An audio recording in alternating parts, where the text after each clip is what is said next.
Hello, നമസ്കാരം. അതെ, നമുക്കൊക്കെ ജീവിതത്തിൽ ചിലപ്പോഴൊക്കെ ഒരിക്കൽ മാത്രം, അതായത് വളരെ റെയറായി മാത്രം സംഭവിക്കുന്ന ചില കാര്യങ്ങൾ ഉണ്ടാവില്ലേ.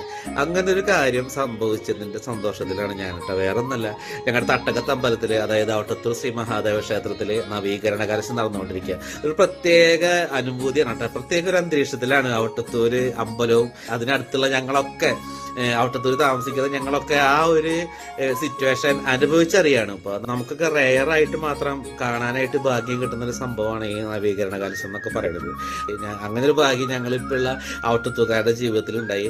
അത് മാത്രല്ല, അതിനപ്പുറം 2 ദിവസം മുമ്പ് അമ്പലത്തിൽ പോയപ്പോൾ ഞാനൊരു സംഭവം കണ്ടു. അതായത് നിങ്ങൾ കേട്ടിട്ടുണ്ടോന്ന് അറിയില്ല, ചെങ്ങഴിനീർ പൂവ്. അപ്പൊ അതിന് നീലത്താമര എന്നും പറയും. ആ ഒരു സംഭവം കാണാനുള്ള ഭാഗ്യം എനിക്ക് ഇവിടെയുള്ള എല്ലാ വിശ്വാസികൾക്കും ഉണ്ടായി. അതിന്റെ ഒരു വീഡിയോ ഞാൻ ഇടുന്നുണ്ട്, നിങ്ങളൊന്ന് കാണിക്കാമെന്ന് വെച്ചിട്ട് ചെയ്തതാണ്.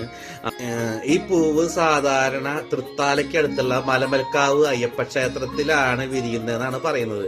ഈ അയ്യപ്പ ക്ഷേത്രത്തിന് നൂറ്റാണ്ടുകൾ പഴക്കമുണ്ട് കേട്ടാ. ഈ സ്ഥലം, ഈ കുളം, അതുപോലെ നീലത്താമരയൊക്കെ കണ്ടു കഴിഞ്ഞിട്ടുണ്ടെങ്കിൽ ഭൂമിയിലെ സ്വർഗം ഇവിടെയാണോ എന്ന് നമ്മൾ ചിലപ്പോൾ ചിന്തിച്ചു പോകും. അത്രയ്ക്ക് ശാന്തതയാണ് അവിടെ. അവിടുത്തെ ആൽത്തറയിൽ ഇരുന്നിട്ട് കാറ്റ് കൊണ്ടാൽ തന്നെ മനസ്സിലെ പ്രശ്നങ്ങളൊക്കെ ഒരു പകുതി പോവും. അവിടെ സ്വാമി അയ്യപ്പനാണ് മൂർത്തി, ശ്രീ മഹാദേവനുണ്ട് ശ്രീകോവിലില്. ഇവിടുത്തെ കുളത്തിൽ വിരിയുന്ന ചെങ്ങഴിനീർ പൂവ് ഒരു അത്ഭുതം തന്നെയാണ് കേട്ടാ. നമ്മള് ശ്രീ MT വാസുദേവൻ നായരുടെ കഥകളിലൂടെയും സിനിമകളിലൂടെയൊക്കെ നീലത്താമര എന്നൊരു സംഭവം നമ്മൾ കേട്ടിട്ടുണ്ടല്ലേ. അത് പറയുന്നത് ഈ പൂവിനെ കുറിച്ചിട്ടാണ്, ചെങ്ങഴിനീർ പൂവ്. അത് പറയാൻ തന്നെ ഒത്തിരി ബുദ്ധിമുട്ടല്ലേ.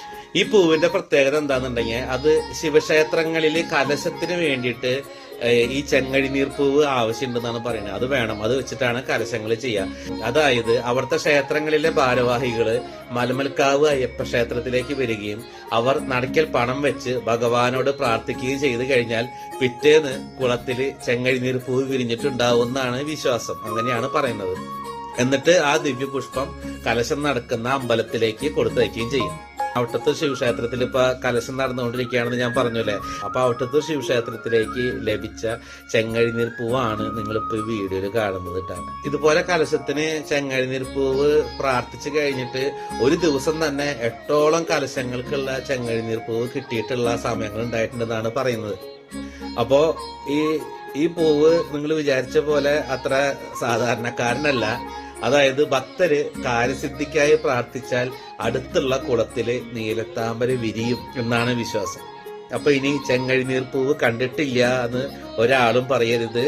ഇത് കണ്ടോളൂ, ഇതിന് നീലത്താമര എന്നും പേരുണ്ട് കേട്ടോ.